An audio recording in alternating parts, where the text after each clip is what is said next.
alcohol. Um, this made sense to me.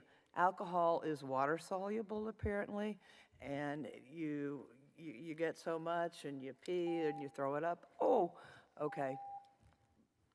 THC, fat soluble stays in your brain. God, there's so many good things. Can I just say the one thing that also that I found on Sunday that just shocked me? If you is could maybe just Texas- wrap it up in Yeah, one okay. sentence. Okay, I'll write it to you. 'Cause Thank you. it's- We'd appreciate It's really that. stunning. Thank you. Okay. We'll go on and continue with testimony, and we'll see if there are any questions. Thank you. All right, thank you. Thank you for being here. And you'll have to kind of lean in so that we can hear you well in the microphone, but state your name, who you represent, and your position on the bill. Thank you. Thank you all for taking a couple of moments. I'd actually like to state my accreditation before I actually start my speech, if that's okay. Okay, so I'm a graduate of the Academy of Cannabis Science that is backed by the Department of Pharmacology in Washington. Okay, so I actually do have a lot of information about this. I have been systematically gatekept from this. I have, personally. And I guess I'll break into it. So I've spent basically a decade. Could you also state your name, please? Yeah, it's Nathaniel Serwinski. Thank you. So obviously I'm against SB 5. I've spent over, sorry, let me pull up the information here. I've spent over a decade advocating for responsible cannabis policy, okay? So I've actually called a lot of you guys' offices and never had a call back. I've spoken on this issue through arrest, through bribes and empty promises and broken bills. I've spoken with veterans, parents, business owners, farmers, and people who've built their life around this plant, and it heals and it feeds. And we've actually built a system. We played by your rules, and now you're considering burning it down. This is not regulation. I don't know why you think it is. This is a complete overreach. We are Texans. What are we doing right now? There are people hurting. Like, seriously, what are we doing right now?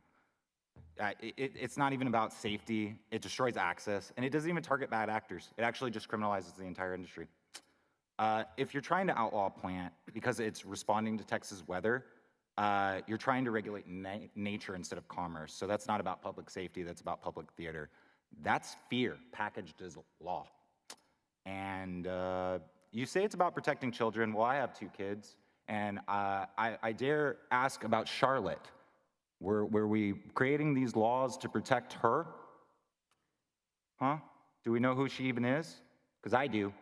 Okay, let's move on from that. It doesn't save lives, what we're doing right now. It's endangering them. And if you want potency caps, safe packaging, ID checks, great. We're here with you on that. We're cool with that. We understand that there are bad actors in here. I have dealt with them. I have seen the other side. A lot of people are not going to come up here and admit that they used to sell cannabis illegally. I'm going to do it. And it was wrong. And I understand it was wrong. So you know what I did when we started forming 1325? I took the regulatory steps to do the right thing. And I'm going to push this out there. I need to ask this. Why is Todd Smith, charged with commercial bribery, still drawing $200,000 from taxpayers' salary under Sid Miller's name? Because I was one of the people that he tried to lobby for the $25,000. Right.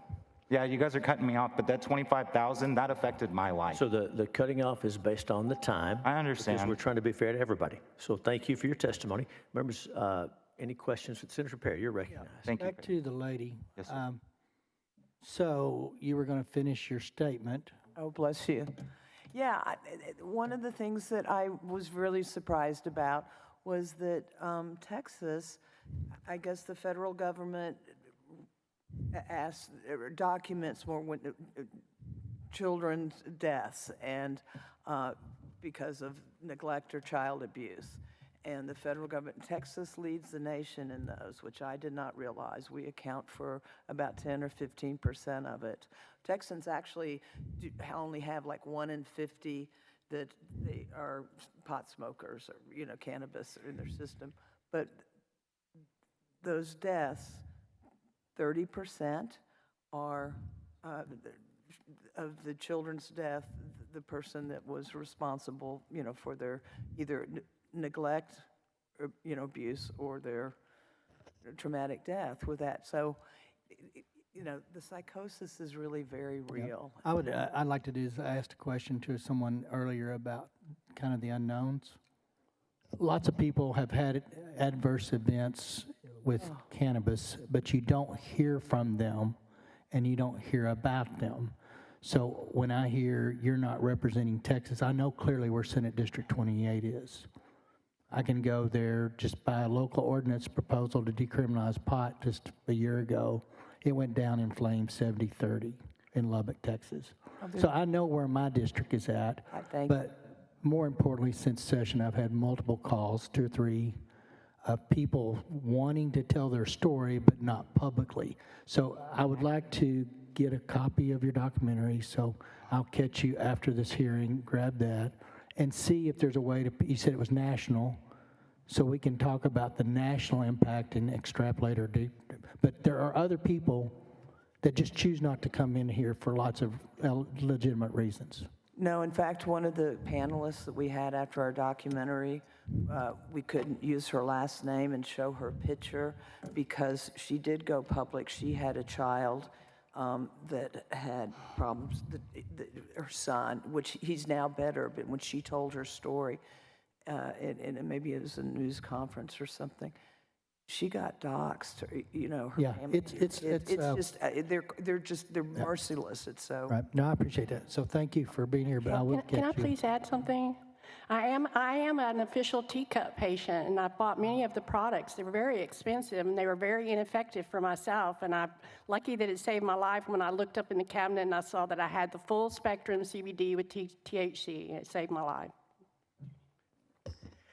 Thank you for your testimony. Mr. Chairman, just a statement, not a response to that specifically, but I've heard all day how expensive teacup is. I remind people, we just changed it to a very large footprint in Texas, but those laws, I don't know if it took immediate effect or September 1st, but we haven't felt the changes that we have made to teacup yet.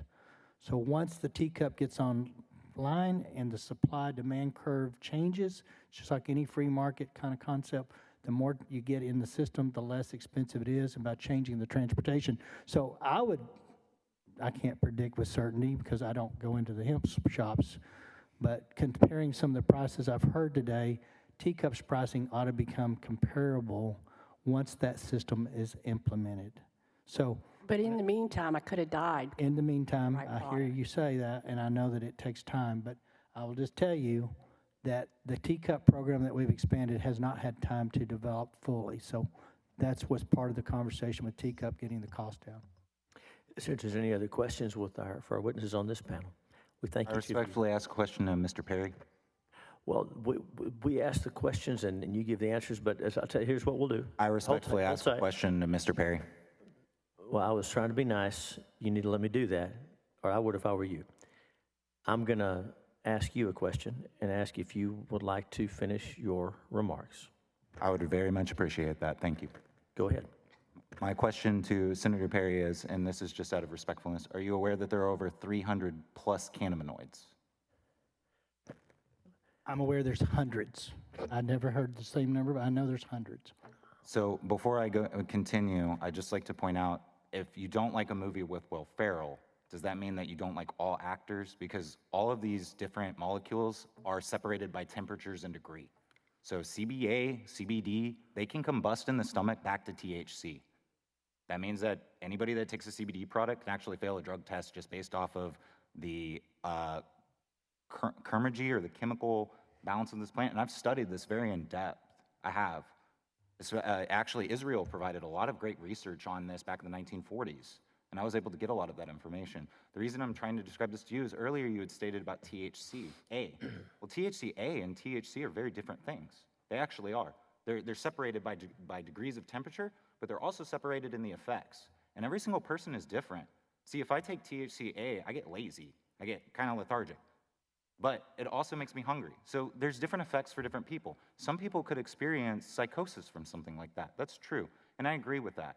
But those people could be predispositioned to mental illnesses. And maybe we need to check before we're doing this stuff. And I'm gonna take a leaf from that today. I learned from you guys, and I will admit that perhaps maybe we do need to look at mental health before we try to give people cannabis. So thank you for that. I do appreciate that. Thank you. I'm just asking back to my original statement because I was involved with the Todd Smith thing. You guys can Google this, okay? And the reason I'm bringing it up is this dude was charged with commercial bribery, okay? And this was directly with the hemp thing. I spoke with Texas Rangers about this. They investigated me, and they investigated him. And we're rehiring this guy for the Department of Agriculture, and I get agriculture is a different subject than right now, but it isn't. They were the ones that were supposed to regulate this field. They didn't. They came to farmers like me. They said, you're gonna get to the front of the list to grow weed with no exception. You can do it.